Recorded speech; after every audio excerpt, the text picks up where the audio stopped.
বৃষ্টিতে ভিজেও ইশরাক সমর্থক যারা রয়েছেন তারা কিন্তু তাদের যে বিক্ষোভ সেই বিক্ষোভ অব্যাহত রেখেছেন এবং বৃষ্টির মধ্যেই পুলিশ সদস্যরা যেমন অবস্থান করছেন ঠিক তেমনিভাবেই ইশরাক সমর্থক যারা রয়েছেন তারা কিন্তু বৃষ্টির মধ্যেও যমুনার সামনে সহ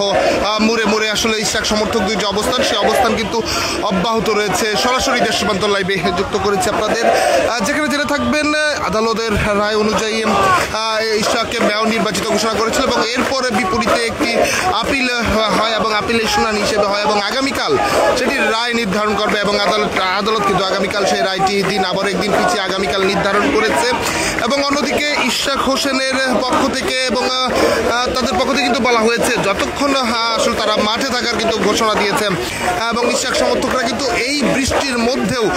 ইশরাক সমর্থক যারা রয়েছেন তারা কিন্তু স্লোগানে আসলে এই মুহূর্তে ঠিক কাকরাইল মোড়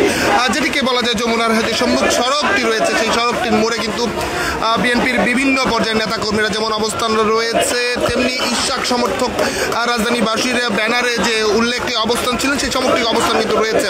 আমরা সকাল থেকে লক্ষ্য করেছি যে নগর ভবনে ইশরাক হোসেনের সমর্থনে কিন্তু সেই বিক্ষোভ যেমন কর্মচারীরা করেছিলেন, তারপর আমরা লক্ষ্য করেছি একটি মিছিল, বিভিন্ন রকম মিছিল কিন্তু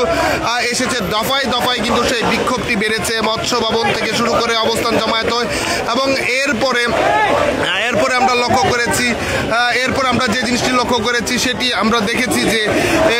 মৎস্য ভবনের মোড়ে অবস্থান করার কারণে সেটি বর্ধিত আকারে হয়ে একদিকে শাহবাগের দিকে অতিক্রম করেছে, অন্যদিকে ডক্টর ইউনূসের যে যমুনা অভিমুখে এসে কাকরাইল মোড়ে কিন্তু সেই অবস্থানটি করেছে। অন্যদিকে যদি বলা যায় শিল্পকলা একাডেমি থেকে শুরু করে মাদকদ্রব্য নিয়ন্ত্রণ অধিদপ্তর সেদিকেও কিন্তু আসলে চলে গেছে এবং এরই মধ্যে কিন্তু আমরা লক্ষ্য করছি পুলিশের আইনশৃঙ্খলা রক্ষাকারী বাহিনী যারা রয়েছে তারাও কিন্তু এখানে অবস্থান করছে এবং সময় বাড়ার সঙ্গে সঙ্গে আইনশৃঙ্খলা রক্ষাকারী বাহিনী যেমন পরিস্থিতি বৃদ্ধি পেয়েছিল ঠিক তেমনিভাবে পুলিশেরও কিন্তু সতর্ক অবস্থান আমরা আসলে লক্ষ্য করেছি। দর্শক, আমরা সরাসরি দেখানোর চেষ্টা করছিলাম দেশ রূপান্তর লাইভে, যেখানে বিএনপির নেতাকর্মী সহ ইশরাক সমর্থক যারা আছেন তাদের বিক্ষোভ সরাসরি দেখতে পাচ্ছেন দেশ রূপান্তর লাইভে।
এবং সময় বাড়ার সঙ্গে সঙ্গে যেমনটি দর্শক বলছিলাম, আপনারা দেখছিলেন স্লোগানে ইশরাক সমর্থকদের যে বিক্ষোভ পরিস্থিতি সেটি দেখছিলেন।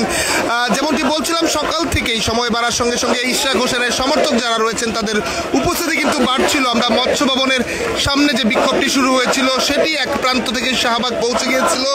অন্য প্রান্তে শিল্পকলা একাডেমি কিন্তু অতিক্রম করেছিল, আর অপরদিকে হাইকোর্ট অভিমুখের দিকে সড়কটিও কিন্তু ইশরাক সমর্থকদের দখলে ছিল এবং এই পাশটি যদি বলা যায় ডক্টর ইউনূসের যে যমুনা, সেই যমুনা অভিমুখেও কিন্তু ইশরাক হোসেনের যে সমর্থক যারা রয়েছেন তাদের অবস্থান চোখে পড়ার মতো লক্ষ্য করা গেছে। এমনকি বৃষ্টি হয়েছে এবং সেই ভারী বৃষ্টির পরেও এখন পর্যন্ত ইশরাক সমর্থক যারা রয়েছে তারা কিন্তু অবস্থান করছেন এবং বিভিন্নভাবে যে খবরটি পেয়েছি তাদের অবস্থান অব্যাহত রাখবে যতক্ষণ পর্যন্ত না সরকারের পক্ষ থেকে শপথের বিষয়টি যেটি রয়েছে সেটির চূড়ান্ত সিদ্ধান্ত না আসবে। এছাড়া আদালতের রায়ের হিসাব যদি বলা যায় আগামীকাল কিন্তু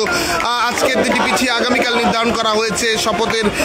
গ্রহণের বিষয়ে একটি আপিলের বিষয়ে চূড়ান্ত রায় সিদ্ধান্ত কিন্তু আগামীকাল আদালত থেকে দেওয়ার কথা রয়েছে। দর্শক, এই ছিল যদি বলা যায় যমুনার সামনে থেকে যে বিক্ষোভের পরিস্থিতি। আমরা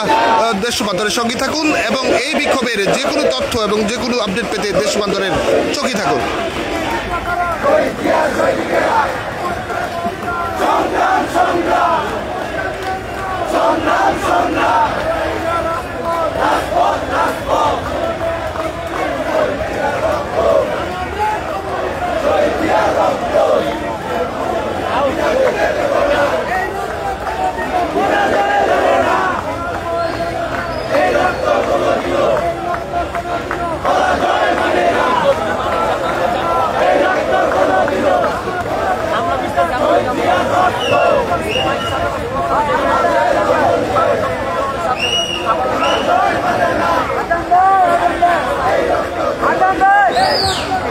Adam